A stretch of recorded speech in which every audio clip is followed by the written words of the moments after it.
Imagine que você está navegando pela internet e você se depara com duas notícias. Uma fala que um povo, em específico, vira lobisomem, e outra fala que o faraó quebrou o próprio império e acabou tendo que prostituir a própria filha para poder pagar as dívidas e também para construir uma pirâmide para ela.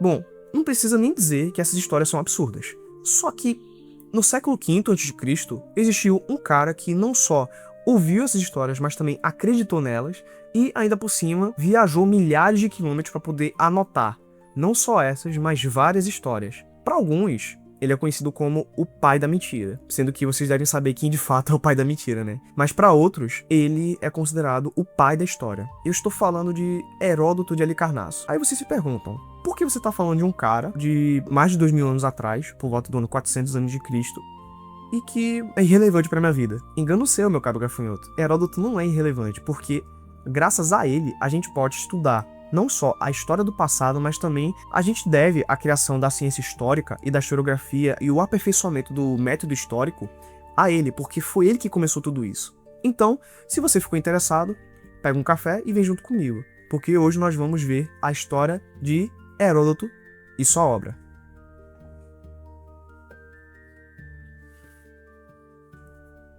Aqui está a obra e o autor que vamos revisar hoje.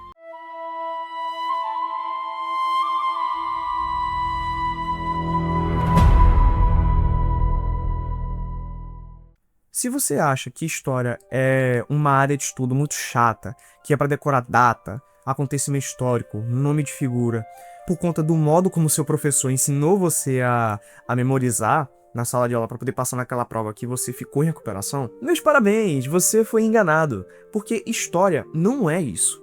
Hoje a gente vai olhar pelos olhos de alguém que viveu no mundo antigo e entender como nasceu uma das áreas de conhecimento mais importantes da história da humanidade.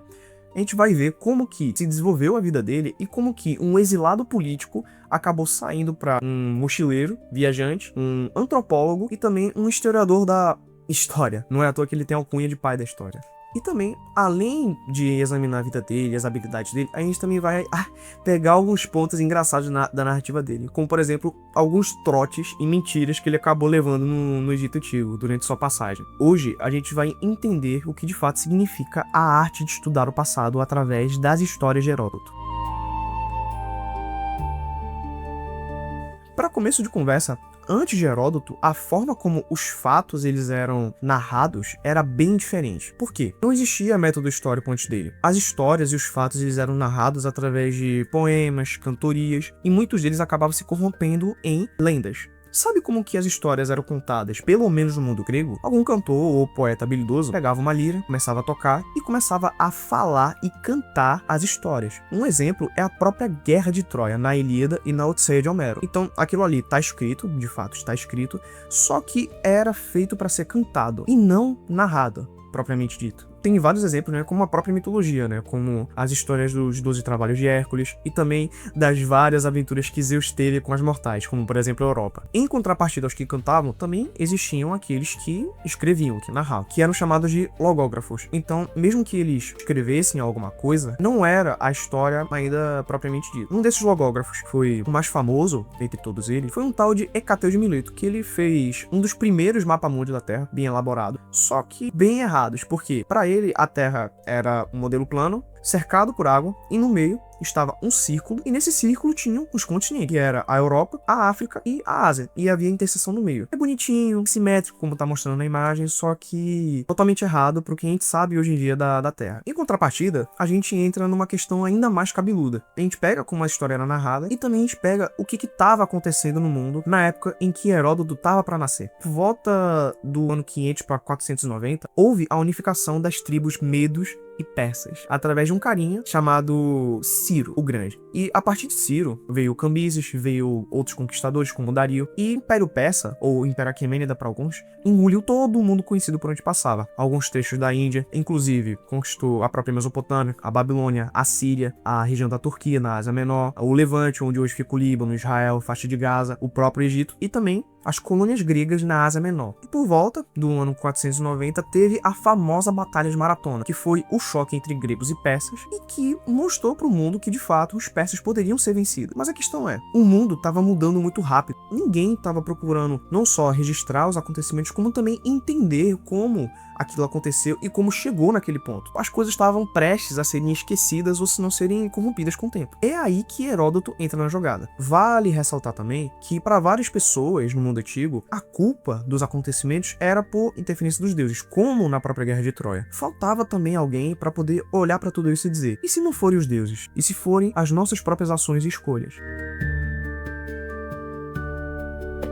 Por volta do ano 484 a.C., nasceu Heródoto na cidade de Halicarnasso. Heródoto, ele era grego, só que não o estereótipo do grego, engomadinho, da cidade de Atenas, que bebia vinho e ia pro simpósio, não. Heródoto, ele era bem diferente disso. Por quê? Embora ele tivesse nascido um grego, ele nasceu sob o domínio do Império Persa e ficou imerso na cultura persa, porque Halicarnasso recebia vários persas. Então, muitos deles passavam por Halicarnasso e, muito provavelmente, Heródoto teve contato com vários deles. E segundo, que a família dele tinha uma origem relativamente misturada. O pai dele se chamava Lixis, de acordo com algumas fontes. E Lixis não é um nome grego, é um nome que vem de origem cária, e é um outro povo que vivia ali na região da Turquia. Heródoto já estava num ambiente, dentro de casa e também fora dela, que era multicultural. Os gregos de Atenas, por exemplo, da Grécia Central, olhavam para os outros povos como brutos, bárbaros, como inferiores, incivilizados, enquanto Heródoto passou a conviver com eles e notou que os tais bárbaros tinham cidades muito bem organizadas com planejamento urbano, tinha infraestrutura, estradas, sistema de leis, administração. Imerso nesse mundo, ele passou a enxergar o mundo ao redor dele de um modo bem diferente de outros gregos.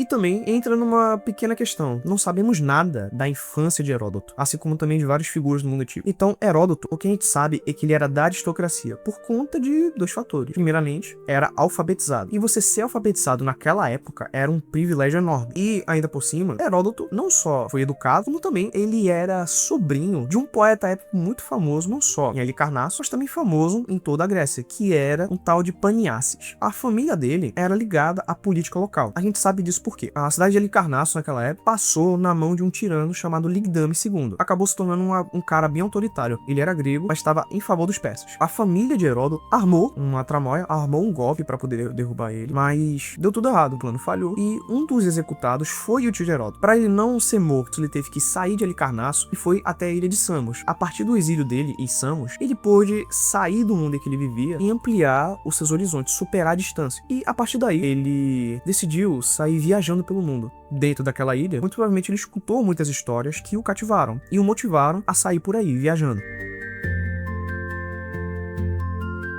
Ele foi um viajante, mas eu quero que vocês esqueçam essa visão que a gente tem do turismo hoje em dia, porque hoje em dia é muito fácil. A gente tem cruzeiro, nós temos agência de viagens, temos avião, temos toda uma infraestrutura, linha de trens para ir para lá e para cá. Só que naquela época não. E você viajar por si só era muito arriscado. No meio do caminho poderia ser muito bem assaltado por ladrões, ou quem sabe ser morto, ou pior, ser capturado e vendido como escravo. Só do fato dele sair para viajar era muito arriscado. E ainda entrava linguística e logística também, porque Heródoto não sabia falar outras línguas, ao que tudo indica. Ele falava o grego, mas ele não sabia, por exemplo, falar fenício, ele não sabia falar persa, não sabia falar egípcio. Muitas vezes, nas obras dele, ocorre certos erros de tradução, porque provavelmente ele dependia de tradutores, ou essas pessoas nativas sabiam falar grego. E dentre essas viagens, nós temos pelo menos 3 grupos para classificar cada local por onde ele passou. Primeiro, os locais por onde ele passou, os que ele não passou, mas teve acesso através de mercadores que passaram por lá. E por último, locais que de fato ele não teve acesso e ainda inventou coisa. Primeiramente, é certeza absoluta que ele passou pela Grécia Central, pelas ilhas do Mar Egeu, também ele passou pelo Levante, na Síria, Israel, Líbano, faixa de Gaza, também passou pelo Baixo Egito. Em cada um desses locais, ele descreve cidades, descreve templos, descreve coisas muito específicas que um viajante, por exemplo, teria descrito ou esquecido ou teria corrompido. Então, é muito provável que ele tenha passado por lá. O maior exemplo da obra dele são os campos de batalha das histórias que ele narra, porque ele narra a Batalha de Maratona, narra Termópilas, narra Salamina, Artemísio. Todas essas batalhas, se você for pegar as histórias para poder ler, ele descreve as falhas geológicas ali, descreve o terreno, passagens, a vegetação, as estruturas que tinham ali, descreve as montanhas, em especial Termópilas. Ele fala com uma precisão cirúrgica de quem de fato esteve lá. Que outra coisa que corrobora esse argumento é um barco. Sim, um barco. Ele passou pelo Egito e descreveu uma embarcação chamada de Baris. Por muito tempo, ficou sendo apenas uma lenda. Até que por volta do ano 2000, alguns arqueólogos fizeram escavações numa cidade submersa no Egito, que era chamada de Tonis Herakleion. E no meio de tanta lama, no meio daqueles objetos achados, eles encontraram um navio, que foi batizado de Navio 17. E esse tal Navio 17 tinha exatamente as mesmas características, exatamente do mesmo jeitinho que Heródoto tinha descrito. E agora nós temos os dois outros grupos, que são os locais por onde ele não passou e também os locais que ele inventou coisas. No livro, ele descreve a Babilônia e também a cidade de Susa. O problema é que, primeiro, ele nunca esteve na Babilônia porque, ao descrever as muralhas da Babilônia, ele erra uma margem absurda o tamanho da cidade e nem sequer descreve o jardim suspenso da Babilônia. E também tem a questão de que ele é muito genérico nos detalhes de algumas cidades no coração do Império Persa. Um exemplo é a cidade de Susa. Primeiro de tudo, ele descreve a Estrada Real Persa. Provavelmente ele passou por lá. Uma estrada que conectava a cidade da Jônia, passava pela Turquia, passava a Mesopotâmia e chegava até o interior do Império Persa. Então, era enorme. O problema é que quando chega em Susa e em alguns outros locais, ele dá detalhes errados e até muito genéricos. Ao que tudo indica, ele nunca esteve nesses locais, mas ele obteve detalhes bem errôneos por mercadores e também por membros da aristocracia dessa cidade que acabaram sendo isolados. E também tem os últimos locais na Arábia, na Índia e também no norte da Europa. Ele cita a tal Hiperbórea. E ele cita também que é uma terra de gelo, que tem um clima fresco, que os homens da Hiperbórea são altos.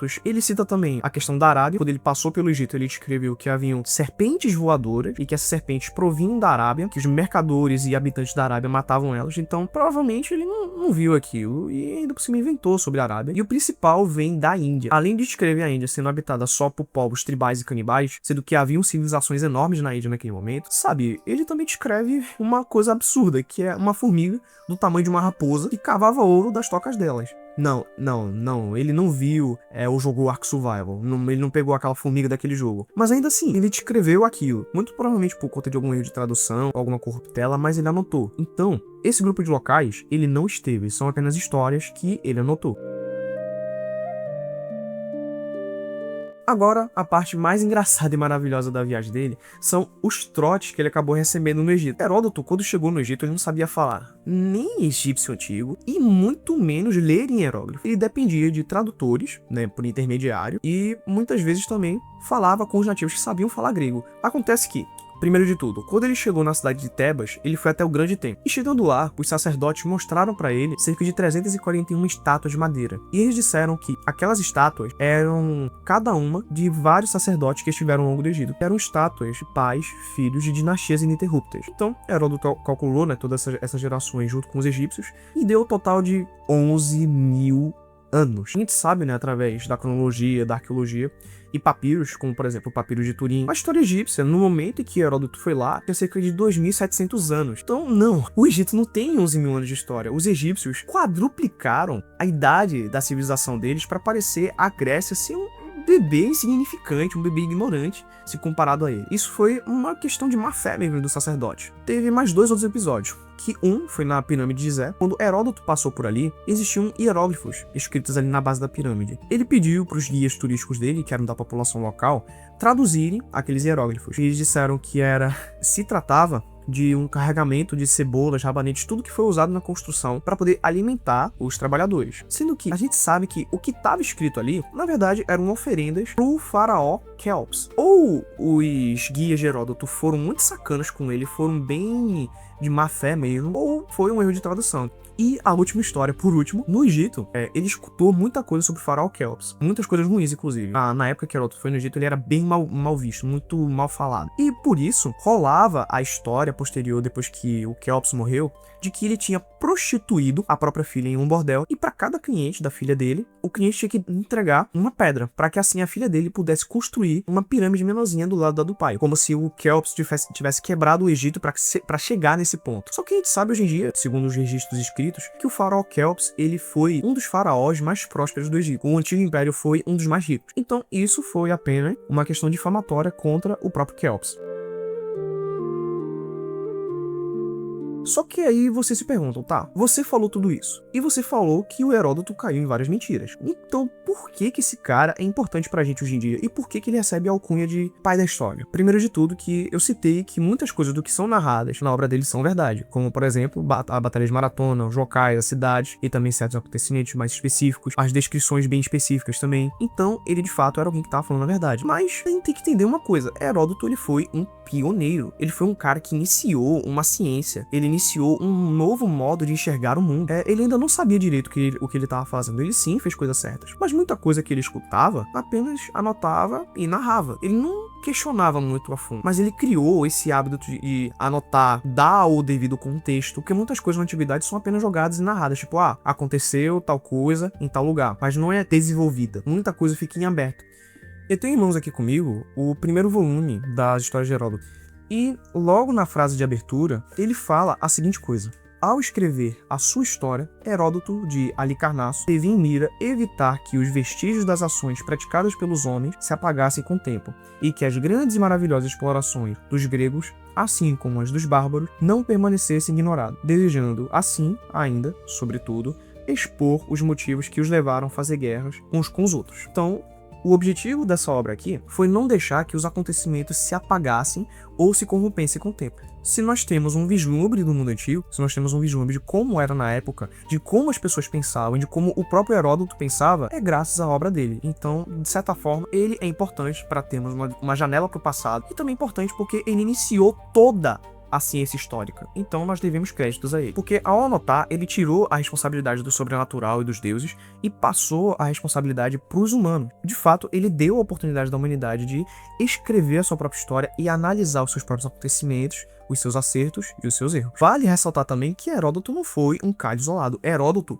dentro de sua época, ele foi um cara muito famoso. Na medida que ele ia escrevendo suas histórias, em vários locais por onde ele passava, ele narrava, ele fazia discursos e mais discursos. Por volta do século V a.C., Heródoto de fato se tornou um orador. Ele viajava pela cidade, fazendo as suas leituras públicas, e também há relatos de que ele chegou a até mesmo montar palanques nos Jogos Olímpicos para poder narrar suas histórias. Em uma cidade específica, Atenas, ele acabou ficando tão famoso que os próprios cidadãos da cidade votaram para que ele tivesse acesso a um pagamento de 10 talentos, que era a moeda da época. O talento era uma medida da época grega que, se você converter para os valores de hoje em dia, daria uma fortuna milionária. E não só isso, Heródoto se tornou amigo de um dos maiores estadistas de Atenas, se tornou amigo de Péricles. Então, dado o entretenimento da época, que eram as assembleias, as oratórias, os teatros, ele ficou muito famoso e teve acesso a muitas pessoas e se tornou mais rico do que jamais foi. Só que, obviamente, o sucesso acabou atraindo críticas e também muitas pessoas que o odiavam. Uma das pessoas que é a principal rival dele é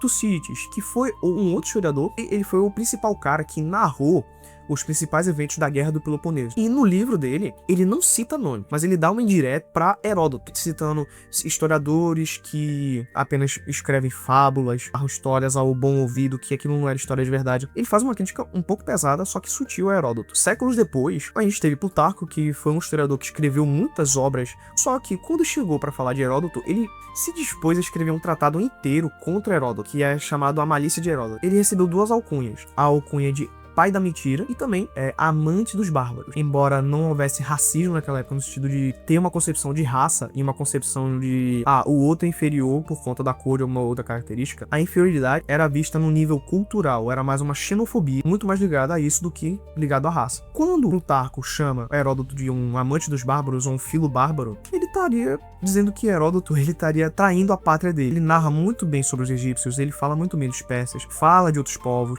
Ele foi um grego que não ficou preso apenas ao mundo dele. Então isso, aos olhos relativamente preconceituosos da época, soava como um absurdo. A alcunha em específica do pai da história veio através de Cícero séculos depois. Embora Heródoto ele de fato seja um cara que narrou a cultura e os hábitos de muitos outros povos, a gente tem que ter em mente que ele era um grego escrevendo sobre outros povos da perspectiva grega. Então tem muitas coisas que são narradas e ele escreve, obviamente, como um grego enxergando o mundo. Então, isso de fato é uma crítica que até torna a obra dele etnocentrista. Entretanto, a gente tem que se atentar novamente ao fato de que Heródoto, ele era um homem fruto de seu próprio tempo. Um grego escrever sobre outros povos da perspectiva grega não é tão errado assim, tendo em vista que Quase todos os povos, quando iam narrar sobre algum outro povo em específico, faziam isso, como os próprios egípcios. E também vale ressaltar um exemplo clássico que a gente tem em casa, que é a Bíblia. A Bíblia foi escrita, primeiramente no Antigo Testamento, pelos hebreus, e muito do que tá ali era a visão de mundo que os hebreus tinham de outros povos, como, por exemplo, a origem das nações, que veio através dos filhos de Noé, de Sem, Cã e Jafé. Essa era a forma que os hebreus enxergavam o mundo. Então, ter um grego narrando de outros povos sobre uma perspectiva grega, para aquela época, não é tão errôneo assim. Então, hoje em dia, a gente tem que pegar a obra de Heródoto e olhar, sim, com um olhar crítico, obviamente, mas temos que entender que ele era um homem fruto de seu tempo. Infelizmente, Heródoto parou de escrever antes da hora. Por quê? Ele compilou, organizou tudo que ele tinha de seus escritos e fez as suas obras, divididas entre 8 e 9 livros. Ah, curiosidade, cada um dos livros tem um nome de várias musas, como Clio, Euterpe, Calíope, tem vários desses nomes. Só que, ao que tudo indica, esses livros foram compilados e organizados depois, não enquanto Heródoto estava vivo. Provavelmente, foi alguém da Biblioteca de Alexandria que fez essa divisão. E um aspecto relativamente curioso das obras dele é que elas estão incompletas. Por que a gente sabe disso? Existem várias passagens que ele fala: em um momento mais oportuno, comentarei disso. Em alguns casos ele até comenta. Só que, em outros, ele não comenta de jeito nenhum. Ele cita, por exemplo, que vai comentar sobre a história dos assírios. Só que esse momento nunca chega. Ele também, em determinado momento, quando ele cita a traição do grego Efialtes contra Esparta, ele diz: não, mais tarde eu vou narrar o que aconteceu com o Efialtes. Ele até cita que Efialtes foi morto, só que por outro motivo. Só que ele nunca mais vai citar sobre Efialtes ou o que aconteceu com ele ou os motivos que levaram à sua morte. Para vocês terem uma noção, o livro das histórias ele acaba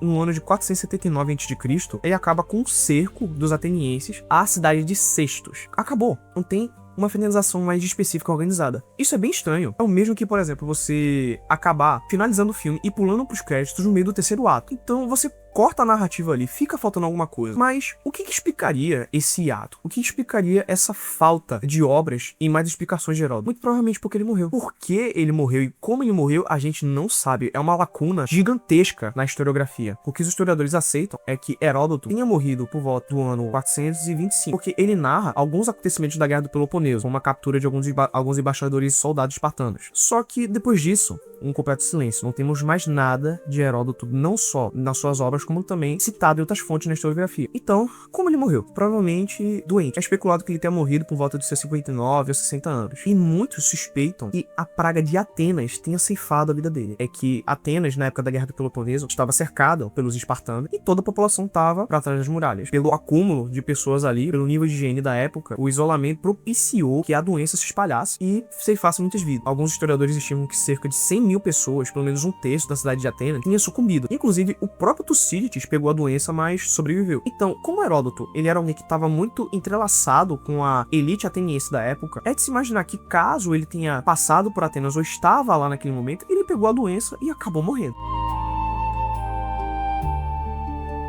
No fim das contas, a briga entre o pai da mentira e o pai da história se perde totalmente no sentido quando a gente para pra pensar no que ele realmente deixou pra nós hoje em dia e também o impacto que isso gera até hoje. Ele não entregou um relato burocrático, frio, não, ele entregou contexto, ele entregou os hábitos dos povos, entregou a cultura, culinária, o modo como se vestiam, o modo como enxergavam o mundo e também desatrelou o sobrenatural, pelo menos o elemento dos deuses da narrativa e passou a dar responsabilidade às nossas ações. Heródoto, antes de todo mundo, entendeu que o passado não é uma coisa fria, estática. Ele entendeu que o passado é uma junção, é uma colcha de retalhos, é uma união de fofocas, memórias, relatos, sentimentos, visões de mundo e até mesmo erros de tradução. Esse foi, de fato, o nascimento da história. E através dele, ele influenciou vários historiadores a serem críticos dele, como o próprio Tucídides e Plutarco, mas também alguns historiadores que o admiravam, como o próprio Cícero e muitas pessoas hoje em dia que, embora enxergando os erros e equívocos que foram cometidos por ele, não podemos negar a importância de Heródoto em nossas vidas e também na área acadêmica. Mesmo que ele tenha parado de escrever e cometido muitos equívocos, ele é importante para nós hoje em dia porque ele fez uma nova ciência, um novo modo de enxergar o mundo nascer. Ele, de fato, foi pai da história e também deu origem ao método histórico e ao seu aperfeiçoamento hoje em dia. Então,